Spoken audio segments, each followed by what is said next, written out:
To start with then, what sort of shape are you in as a squad? What sort of availability do you have going into this week's game? Well, we've picked up a couple of things over the last couple of weeks, but all in all, there's a couple of guys coming back. Obviously, the Canadian boys are coming back from their national duties, so that, that's pretty good for us. And a few of the other lads will be back into rotation for this game this weekend. So again, just about making sure we finalise that squad over the next couple of days. How much have you learned from the LV games then? Yeah, it's been really a huge amount of learning for us actually. So, for my first time at it in this period of the year, and just obviously with all the internationals away, and what it has been for us is a good opportunity for us to have a good look at the next level down. And although we didn't quite get results, we've been able to have a really good look at our youth, young guys coming through, and I can tell you, from my point of view, it's hugely exciting. Is it something of a surprise to you that the Ospreys sort of run three teams at times over the years, that there's a first choice with everyone available, then there's another sort of layer down without the main internationals, and then another layer for the LV?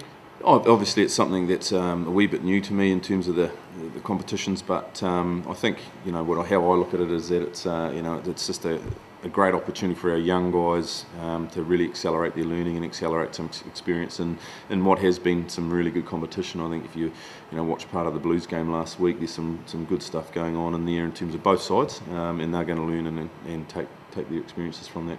Right, what are you expecting from Zebre this Saturday then? Quite a bit, to be fair. Although they probably haven't had some of the results that they would probably want, they are a very competitive side, and I think if you look at their back row 9-10 combinations, they can hurt you. And again, I think it's just a matter of us making sure that we control our set piece play, make sure that our defence systems are in place. We've got to make sure, obviously, from a kick and counter-attack point of view, that we shut them out down there as well, because they've shown that they want to throw the ball a bit wide, and at times they have really hurt teams. So again, we're expecting a hell of a lot from this team. Have you had a briefing from Tito Zabaldi, who was playing for them last year then? Yeah, he's obviously talked a little bit, but mainly the focus over this first few days, particularly with guys coming back in after having a few weeks off, has just really been focusing on us and our systems. But again, as we get closer to the weekend, I'm sure that Tito will provide some very useful inside oil.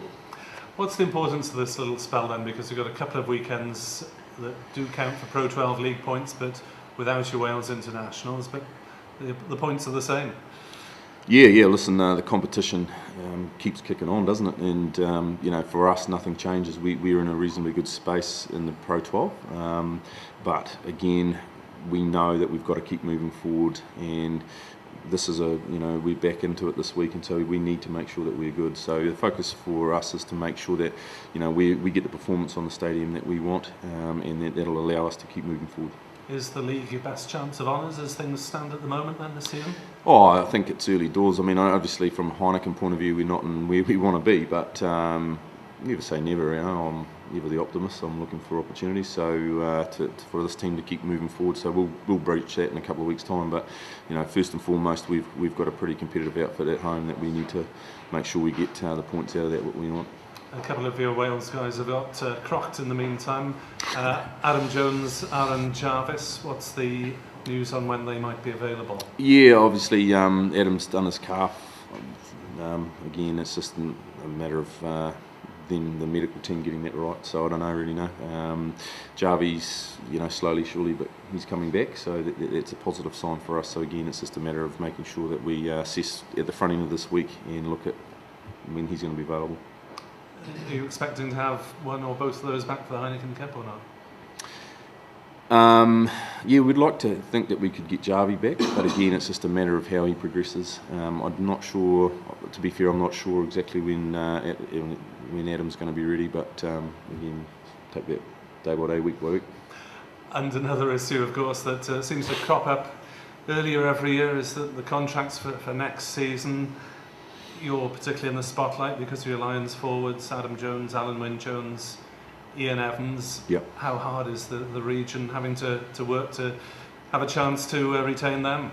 Oh, mate, without a doubt. I think, obviously, you know, it is a funny time of the year, and there's a few contracts discussions flying around. Something that I try and keep myself out of, to be honest. But you know, there's a fair bit going on. But I know that the Ospreys, we're working pretty hard to make sure that we can get that sorted pretty quickly. Does that ever sort of spill onto the playing field at all or not?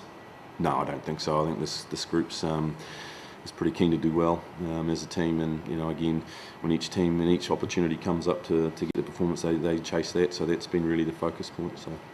And Ian Evans in particular is being heavily linked with a move to France. In a way, can you see the players' point of view, because they have to, you know, provide for their families, think of their careers and so on? There's an awful lot of money on stake at the moment, isn't there? Yeah, I know it's pretty hard to, you know, I guess from a player's perspective, I haven't, you know, been in that situation myself, but you know, he's obviously got to do what's right for him. But again, from an Ospreys point of view, we've just got to make sure we focus on what we've got and what's here right now and what we're looking to build in the future, and you know, we just got to keep chipping away at that. The whole scene seems to be tilted towards French money at the moment in Europe, doesn't it? We've battled with a wee while in New Zealand, to be honest. So again, it's not anything that's foreign to me, but it's, you know, it's just something that you've got to deal with, and it's the realities of rugby and professional life now. So, I mean, again, we really want the players that are going to be here for the right reasons, and you know, we want to build team around guys that want to be here. And so again, it's the individual's choice really, but we as a group, we're pretty clear about what we want.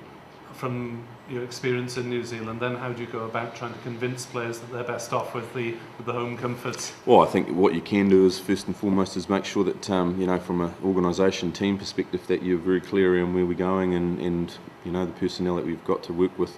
Ultimately, the player's got to make his own decision whether that's good enough for him. So yeah, we'll just see how that plays out, I guess. So. Is it fair to say your squad depth is being tested a little bit at the moment, Chris? Not just because of the internationals that are away, but because of the injury list you've got at the moment as well. Yeah, it's good, isn't it? No, I think, you know, genuinely. I mean, I know it's not great from a team perspective to have lots of injuries, but you know, what is good is it gives our guys opportunities, and from a coaching perspective, it actually, you get to see where they're at and how they go under pressure, and you know, it has been an interesting couple of weeks, and it's going to be a couple of interesting weeks coming. So, but you know, we're confident that we've got the squad that we can get there. As much as the LV Cup isn't just about results, it's about sort of player development and the rest of it. The recent record hasn't been great, so I guess you want to get back on track now, don't you, after a little bit of a sticky patch, perhaps? Yeah. I mean, obviously, it's important for us that we just keep moving forward in the Pro 12, and you know, we've got a great opportunity against a side that's going to come and want to play. Yeah. It's going to be hugely competitive, and again, it's just something that we're looking forward to. The LV has been about the youngsters to a point, but again, we've always had our eye on making sure that when we hit our straps this week, when we come back and we hit our straps, and again, that's just something that we've just got to keep working on performance-wise for this beginning of this week. And they seem much improved over this season.